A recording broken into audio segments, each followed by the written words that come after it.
and gentlemen, the story you are about to hear is true. The names have been changed to protect the innocent. Dragnet.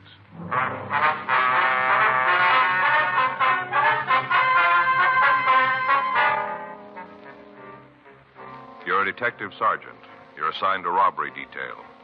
A hold-up man has been hitting the banks in your city. After 2 months of following down leads, you get a possible identification. Your job, check it out. It was Thursday, July 25th. It was warm in Los Angeles. We were working the day watch out of robbery detail. My partner's Frank Smith. The boss is Chief of Detectives Thad Brown. My name's Friday. We were on our way out from the office, and it was 10:42 a.m. when we got to 896 Duane Street. Front door. I'll get it again. Guess there's nobody home. Huh? Yeah. You see in that window? No, can't see anybody moving around in there. Now, let's try the back. Right. Around this way. Uh-huh. Hey, sure pretty, isn't it, Joe? What's that? Rose tree there, Bella Portugal. Sure pretty. What? Faye's got one started out by the back fence. Isn't that big, but we got roses on it already. What'd you call it? One of those Bella Portugal rose trees. Oh. I'll pick a couple for you. Bring them in the office. Well, thanks, Frank. I don't know what I'd do with them, do you? Well, you can give them to Ann. She'd like them. Yeah. I get it. See anybody? No, looks like there's someone on the lawn chair over there, doesn't it? Miss Clark? Yes, who is it? Yeah, come on. You Miss Viola Clark? That's right. Police officers, Miss Clark. This is Frank Smith. My name's Friday. Well, how do you do? How you doing, ma'am? What can I do for you? We'd like to ask you a few questions. About Louis? Yes, ma'am. Well, would you mind talking inside? I'd rather the neighbors didn't know all my business. All right, fine. We can talk in there without anybody hearing. Yes, ma'am. Sure a beautiful morning. Hot. Mm-hmm. We're planning a little trip down to the desert this weekend. Get some rest and a little sun. Yes, ma'am. I was trying to get a tan before then. Mm-hmm. Look, come on in. Thank you. Just go on through the kitchen. We can talk in the dining room. All right, thank you. I just feel funny going to a place where there's a swimming pool and sitting there without a tan, don't you? Yes, ma'am. Well, I do anyway. It makes me feel self-conscious like. I see, ma'am. Well, just go on in and sit down. I'll get us something cold to drink. No, that's all right, Miss Clark. Thank you. Oh, how about you, Mr. Smith? No, ma'am. Well, I'm going to have something. Bill, that's my husband, brought me a case of that new kind of drink, you know, without any calories. Yes, ma'am. All kinds of flavors, supposed to be for people who are supposed to reduce. Of course, I don't really need it, just that Bill bought it and all. Mm-hmm. Sit down. Thank you. Now, what was it about Louis? He's your brother, is that right? Well, yes, actually, he's my half-brother. You see, his father died and our mother remarried. I see. He's my half-brother. When did you see him last? Oh, let's see. I guess it was before the trouble. That'd make it about 10 years ago. Mm-hmm. You heard anything from him since? Oh, a couple of times. Different people have told me they saw Louis. He always sent his best. But you haven't talked to him, huh? Well, no, not in 10 years. Would you excuse me a minute? I forgot the bottle opener. Yes, ma'am. When Louis got into trouble, we sort of stopped seeing each other. I tried to write to him when he was in prison, little talky-talk letter, but they just seemed to separate us more. What was that again, ma'am? I didn't hear you. I said that I tried to write to him when he was in prison. Sort of a talky-talk letter, but, well, they just seemed to separate us more. I see. Did you see him when he was in prison? Oh, no, it was during the war, and I was pretty busy with other things. Uh-huh. Bill, my husband, was overseas, and I was writing to him, sending him little things. Just never seemed to get around to seeing Louis. I thought about it, but just never quite seemed to get to it. It's a new flavor. Pineapple pie, kind of tangy. You sure you don't want any? No, thank you. Oh, that's good. I've got some little crackers, low calorie. Would you like some of them? No, ma'am, thank you. Well, when Louis got out of jail, I heard he went back east, Salt Lake, I think. Got a job with a paint store back there. Mm-hmm. Did pretty good. Something happened, though. He quit or got fired or something. Anyway, he came out here again. Do you have any idea where your brother might be staying? No, last I heard it was in some furnished room down on Pico. Would you have the address? I'm afraid not. Do you have any idea where we might be able to get it? Not the least. Uh-huh. What's he done this time? Well, it'll be better if we talk to him about it, ma'am. Well, it seems to me I'm his sister. You should be able to tell me. I'm certainly going to cooperate with you. I think it'd be better if we talk to him, though. If that's the way you're going to handle it, there's not much I can do. Did your brother have any hobbies? Anything that he might try to work at? No, not that I can remember. Well, when he was a kid, I think he used to collect stamps, but then I guess every boy does that. Mostly, though, he used to read a lot. Always had his nose in a book. Had a big collection of those books you could buy in the 5 and dime. You know, the little thick ones. Yeah, I think I know what you mean. I guess he had just about every one that was ever published. There was a big thing with the kids in the neighborhood. Well, Louis had about 100, all different stories. He built a case for them out in the garage out of apple boxes. I remember that, out in the garage. Yes, ma'am. Had a library going, little cards and everything. Charged the kids 2 cents to read the book. Real going business. Oh, he was a funny kid. Always trying to figure out how to get somebody else to do the work for him. He'd say that if he had his way, he'd get what he wanted without really working for it. Wonder if being in jail made him change. If he still feels like that. What's that? That he can live the easy way. He's still trying.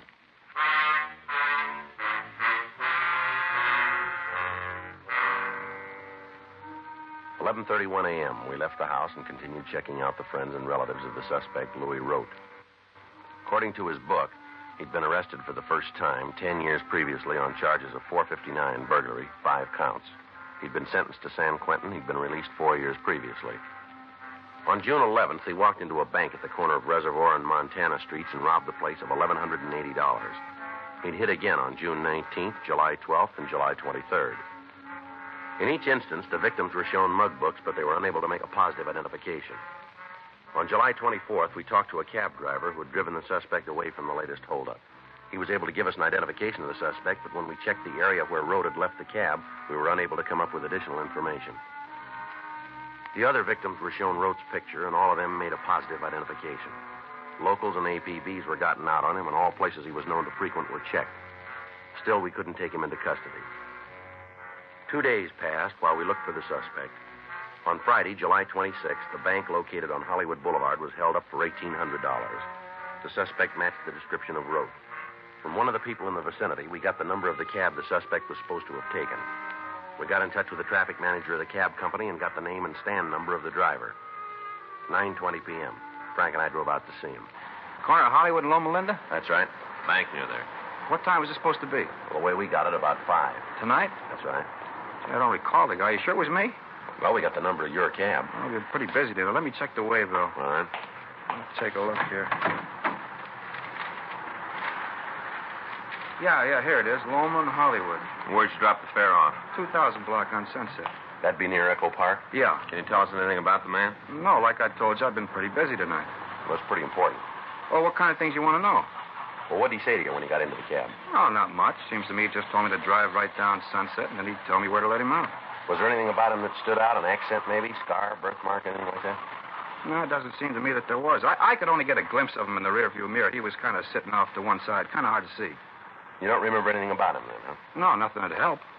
Did you say where he was going? Well, not that I remember. Just told me to drive right down Sunset until he told me to stop. When he got out of the cab, did you see where he went? I didn't notice. He said something about getting a drink and asked me if I could name a good bar for him. Did you? I couldn't.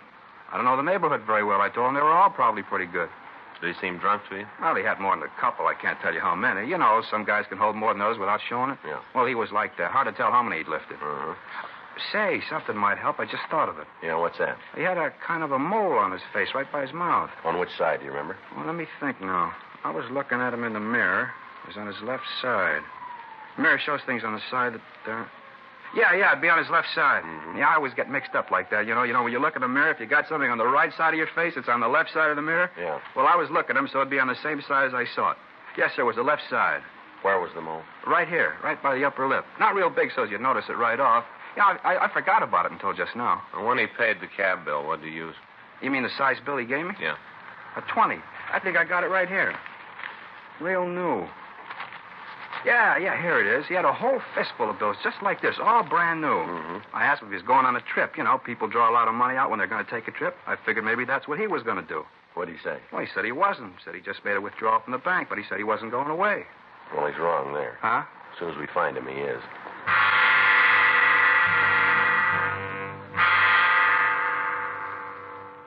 The cab driver identified Rote's mug shot, and at 10:08 p.m., Frank and I drove over to the 2000 block on Sunset Boulevard. We checked at several bars, but we were unable to find the suspect. One of the bartenders said he thought that a man answering Rote's description might have been in, but he couldn't be sure. In each of the places, we left our card, and we asked the owner or the bartender to notify us if the suspect should come in. 12:26 a.m., Frank and I checked back into the office. You want to check the book? I'll sign us out. All right. Anything? Yeah, we got a message here from Faye. Yeah? She wants you to stop by the drugstore and pick up a refilled prescription for the baby. Oh, it says she's already called him. You just have to pick it up. Oh. Well, that blows the coffee. Well, I ought to get home anyway. I'd like to get a good night's sleep. All right. See you in the morning, old buddy. All right. You gonna have breakfast at home? Oh, I don't know if Faye was up half the night with the kids. Might be better if I'd let her sleep. Well, why don't you meet me at that dairy place? Good deal. About 7, huh? That'll be fine with me. All right. You go on ahead. I'll get the lights. Good. No, hold on. I'll get it. Robbery, Friday. Yes, sir? No, sir, we're the ones. How long ago was that? I see. Right away. What do you got? Bar out on Sunset. Yeah? Suspect's there now, tearing the place up.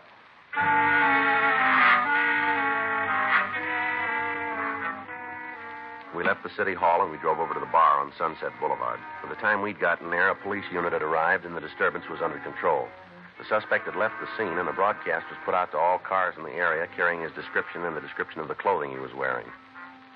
When we walked into the bar, the bartender was sitting at one of the tables in the back of the place holding a stake to his left eye. The place itself was a mess. Bar stools were scattered over the floor, tables were upended. The back bar was smashed and the mirror that ran along the length of the bar itself was broken. Frank and I checked with the officers from the unit, and then we went back to talk to the bartender. Why didn't you guys tell me about him? Sir? Why didn't you tell me who he was? I didn't know. Look at this place. Look what he did. What started the fight? I don't know. Did you recognize him when he came in? No, right off. He sat down, ordered a drink. Next thing I know, the place is coming down around me. And when did you know he was the man we were looking for? After he belted the fella next to him, that's when I knew. Called you right away. You should have told me he was rough. You should have told me. Well, we told you not to try to take him yourself. But you didn't make a point of it. I just thought it was something you told everybody. Can you tell us what he said when he came in? We were having a nice night. Pretty good business. Sitting there watching the fights on the television. Nice and quiet. Pouring good. Looked like a good night for the till. Yeah. Door swings open, and in comes this guy. I didn't pay any attention to him. Walked over and sat at the bar. Right there in the middle. Sat at the bar. Mm-hmm. Ordered a highball. He had a couple. I should have known right then. I'd been in this business any time at all. You should be able to spot the ones that are likely to cause trouble. What did he ask for in the drink? Bourbon and ginger. I mixed it, collected for it, and then went back to watching the fight. I had a little bet on it. Always take the white corner with one of the regulars. You know, a couple of bucks. Mm-hmm. I'm standing there watching the fight. All of a sudden, there's one going on in the room. This new guy and the fella next to him. Going at it hot and heavy. All right, go on. This do any good, you know? What's that? Holding a stake on a black eye. Supposed to take swelling down. I wouldn't know, sir. Sure hope so. Guy laid a bottle on my cheek. Feels like he broke something. You want us to call a doctor for you? No, I'll check one later. Other cops asked me the same thing. I'm all right. Yes, sir. Would you like to go ahead with your story, please? Not much more to tell. The place just seemed to explode. I jumped over the bar. I got a billy club in the back. Grabbed that and jumped over the bar and tried to get the two guys apart. They were throwing everything they could lay their hands on at each other. Well, look at the place. You bet if I just put a lock on the door and open up someplace else, it'd be easier. Just to be sure, would you take a look at these? Just the man who caused the fight. Wait a minute. I can't see too good. Yeah, that's him. You're pretty sure, are you? Yeah, Louis Rote. That's the fella. Well, this afternoon when we talked to you, you said you didn't know him. It didn't make much of an impression then. When I saw him in person, I remembered. Well, he was in here earlier then. Yeah, same guy. Did you hear him say anything at all that might help us find him? No, but you ought to talk to the guy you had the fight with. Yeah? He went to school with Rote.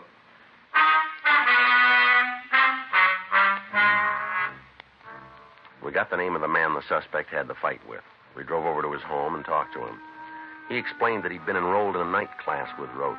He went on to say that they'd met at school when both of them were studying criminology at one of the colleges in the area. We got what information we could about Rote, and then Frank and I went back to the office. We tried to contact the school, but we were not able to reach anyone who could check the registration records for us. The next morning, we called the head registrar and asked her to check the records in the college night extension courses for a Louis Rote. 30 minutes later, she called back with the suspect's address. Frank and I left the office and drove out to the place, a 2-story boarding house out on Adams Boulevard. Rote had moved, but he'd left a forwarding address. We drove over there and found that he was still registered. We got the number of the room, we went upstairs. Frank stood on one side of the door while I took the other. Just a minute.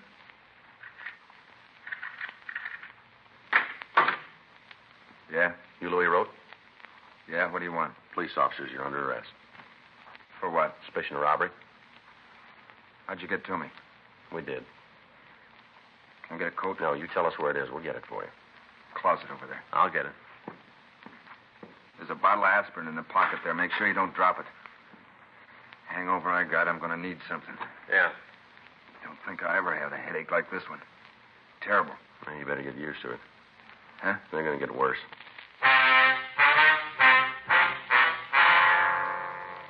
A show-up was arranged, and all of the victims of the holdups were present.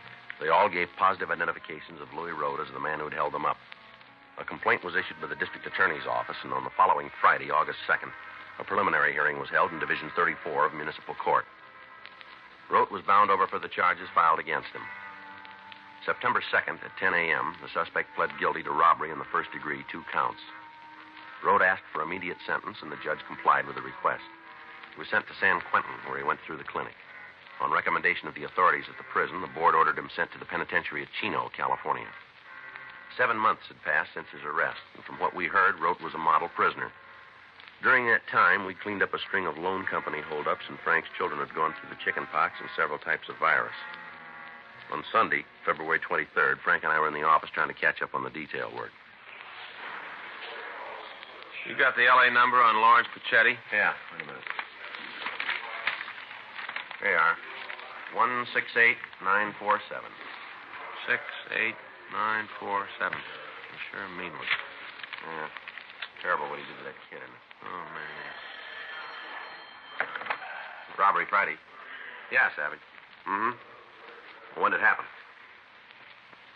Well, we know how he did it? All right, we'll check into it right away. No. Send it down, will you? Right. Bye. Teletype in from Chino. Yeah? Rote just broke out of jail.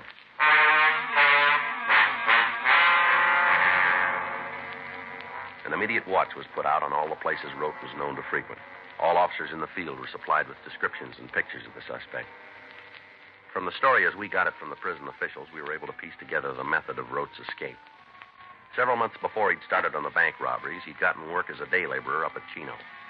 He'd managed to bury a gun and several $100s in a watertight container in the prison grounds. On his arrival at the prison, he'd waited for the right moment, and then he dug up the weapon and the money and made a break. He'd picked Sunday, a day when the prison grounds were crowded with visitors. Fortunately, there'd been no one hurt when Rote had escaped. However, we knew he was armed and he was to be considered dangerous. 2 days after his escape, a man answering his description held up a grocery store. From the clerk, we obtained a positive identification of Rote. The next day, he hit again. This time, he beat one of the clerks in the store when the man refused to open the cash register. Additional information was forwarded to all law enforcement agencies throughout the area. Rote's picture was carried on the police television show, and the daily newspapers cooperated and carried his likeness and description. Calls began to come into the complaint board from people who thought they'd seen the suspect. In each instance, the information was checked out, and several of the reports appeared authentic. On Wednesday, March 4th, we got a call from Calvin Niles, the bartender who'd given us the original information on Rote. Frank and I drove out to see him. I tried to hold him here, tried my darndest, but he wouldn't go for it. Mm-hmm. Did you talk to him at all? Yeah, I had a couple of words. What about? Mainly about the fight he had before he got him. You know, when he broke up the place? Mm-hmm. Talked about that. He said he was sorry about it. Told me the other fellow caused it. Mm-hmm. Said he'd like to be able to pay for it, but he didn't have the money. I thought he was going to hit me up for a loan. The way he acted and all. Thought sure he wanted to make a touch.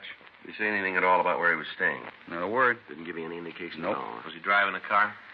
Not that I could see. When he walked out, I went over to the door to see if I could spot anything, but by the time I got out from behind the bar, he disappeared. Is there a cab stand around here? A couple of blocks up the street.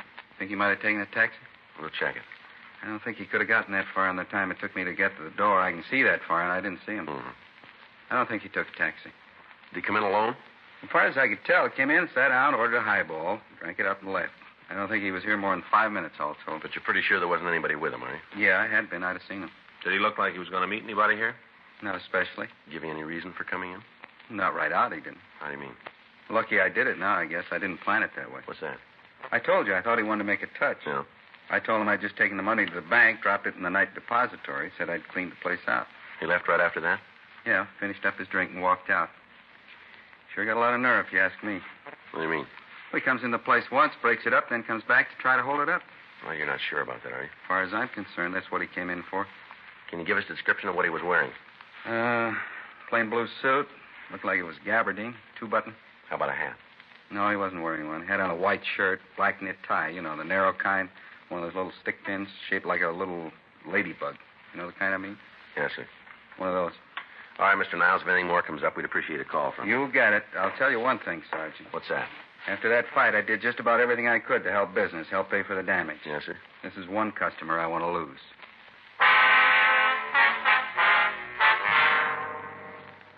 For the next 2 days, the search for the suspect went on. Roaming houses where he might have been staying were checked. Friends and relatives were interrogated. Al Gayton down in San Diego was notified, and he alerted the authorities at the border in the event Rote tried to escape into Mexico. In the meantime, a rolling stakeout was set up in the area where the thief had been hitting. 2 more days passed without activity. On Monday, March 9th, Frank and I were in Unit 1K80, cruising on West Pico. Sure is a quiet night. Yeah. Be glad when it's over. I'll get home and hit the sack. How you coming with the books? Huh? Oh, you mean for the sergeant exam? Yeah. Oh, pretty good. All units, attention, all units. A 211 has just occurred at the grocery store at the corner of Pico Boulevard and Ottawa Street. Unit 1R13, handle the call, code 3. Better hit it. Yeah. Attention, all units. A 211 has just occurred at the grocery store at the corner of Pico Boulevard and Ottawa Street. Unit 1R13, handle the call, code 3. 1K80 to Control 1. Control 1 to 1K80, go ahead. Code 6 at Pico Boulevard and Ottawa Street. Control 1 to 1K80, roger, KMA 367. Attention all units. Attention all units. Be on the lookout for the following described suspect wanted in connection with 211 at grocery store at Pico Boulevard and Ottawa Street. Suspect described as WMA, 40 or 50 years, 5 feet 8 and 1/2, 150 to 155, medium build, gray hair. Suspect was wearing a dark blue suit, no hat, white shirt, black tie, and black shoes. Suspect has a mole on the left side of his face, just above the mouth. He is carrying a large blue steel revolver, Western type. Suspect believed to be driving a 1952 Chrysler sedan, dark in color, license number unknown. Vehicle has a damaged left rear fender. Use caution. Suspect is considered dangerous. KMA 367. Sounds like Rote, doesn't it? Yeah. Hang on. Here's Pico. The car that just passed us. Yeah? Dark Chrysler sedan, dented left fender. You better check it. Right. Hold it. It's taking off. You better lean on it. Doesn't look like he's going to stop. Watch it, Frank. The streetcar.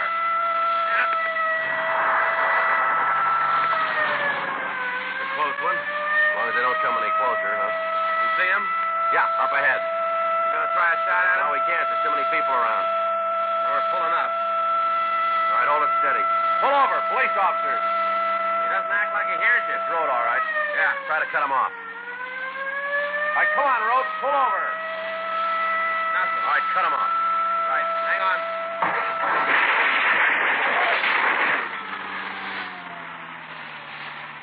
Come on, pull up. Let's go. Well, he really plowed into that lamppost. Yeah.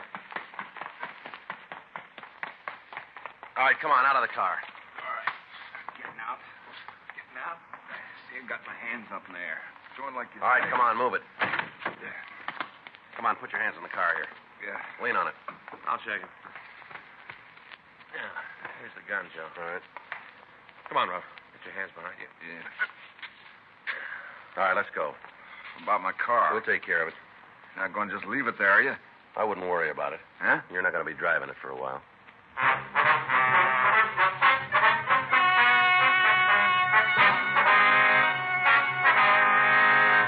Louis Albert Rote was tried and convicted of robbery in the first degree, 4 counts, and violation of Section 4530 PC, escape. Robbery in the first degree is punishable by imprisonment in the state penitentiary for a period of not less than 5 years. Escape from a state prison is punishable by imprisonment for a period of not less than 1 year.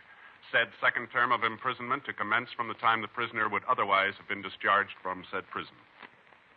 You have just heard Dragnet, the authentic story of your police force in action, and starring Jack Webb, a presentation of the United States Armed Forces Radio Service.